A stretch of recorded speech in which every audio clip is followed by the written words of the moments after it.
मियां साहब को भी अमेरिका से धमकियां आती थीं, लेकिन इंग्लिश ना आने की वजह से मियां साहब कंपनी का मैसेज समझकर डिलीट कर देते थे।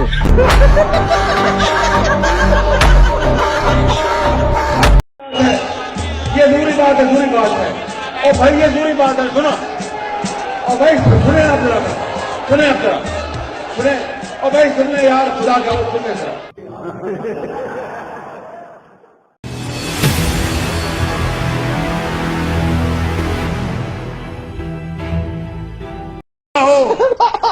हमें पाकिस्तान चाहिए जो गुर्बत से आजाद हो। अगर हुकूमत मिल ही रही, अल्लाह ने हमें हुकूमत अता फरमाई, तो मैंने वहां पर नहीं बैठना इस्लामाबाद में, ना ही मैंने इक्तदार के ऐवानों में बैठना है।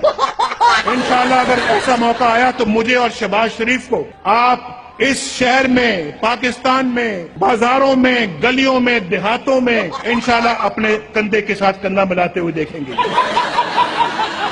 अगर खिदमत करनी है पाकिस्तान की तो फिर ऐसे ही करनी है।